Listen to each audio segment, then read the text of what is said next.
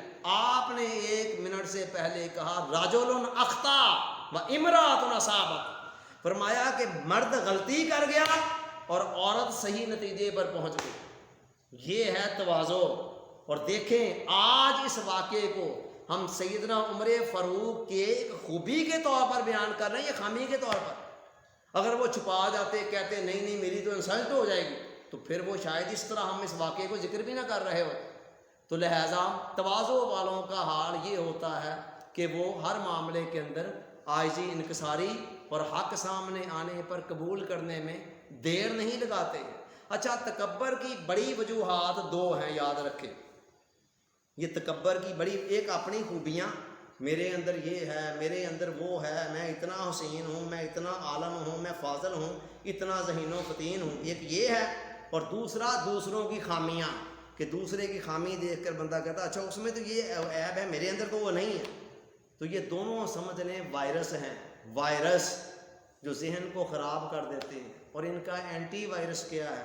اپنے ذہن میں ایک دفعہ ہی اینٹی وائرس انسٹال کر لیں، اور پھر جب بھی وہ تکبر آنے لگے نا تو اس وقت فوراً طور پر اس اینٹی وائرس کو متحرک کریں. تو پہلا کیا تھا؟ میں نے کہا اپنی خوبیاں. جب بھی اپنی خوبیوں کا خیال آئے، اس وائرس کا اینٹی وائرس ہے لا حول ولا قوت الا باللہ.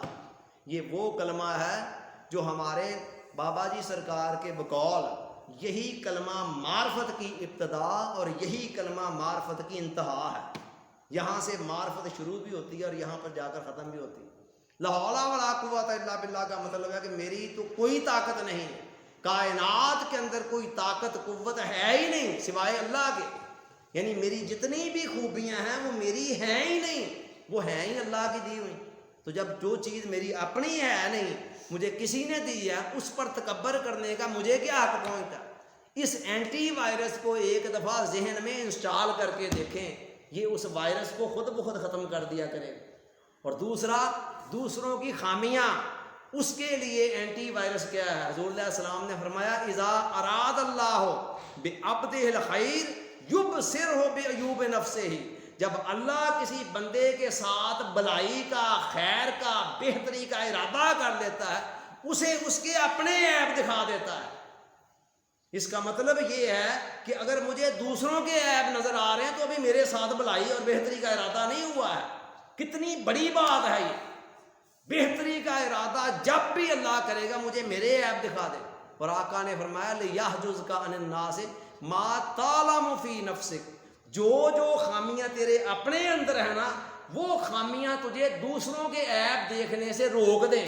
یہ ہے اینٹی وائرس. اس کو بھی ذہن میں انسٹال کر لیں. جب دوسروں کی خامیوں کی طرف دھیان جائے، فوراً حضور علیہ السلام کی یہ حدیث یاد کریں کہ تیرے اپنے اندر جو کمیاں خامیاں ہیں ان کو چاہیے کہ وہ تجھے روک دیں دوسروں کی خامیاں دیکھنے سے. اور نقطے کی بات یہ ہے کہ آدھے گناہ جو ہے نا، آدھے گناہ وہ دنیا کی حد سے بڑی ہوئی محبت سے چلتے ہیں، اور اس کا علاج ہم نے گزشتہ سٹنگ میں بتایا کہ زہد فی الدنیا. اور باقی آدھے گناہ تکبر سے چلتے ہیں، اس کا علاج تواضع ہے.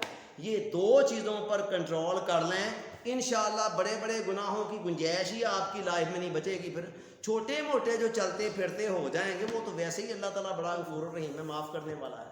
اللہ تعالیٰ کہنے والے کو، سننے والوں کو یاد رکھنے اور عمل کی توفیق عطا فرمائے. وما علینا الا البلاغ.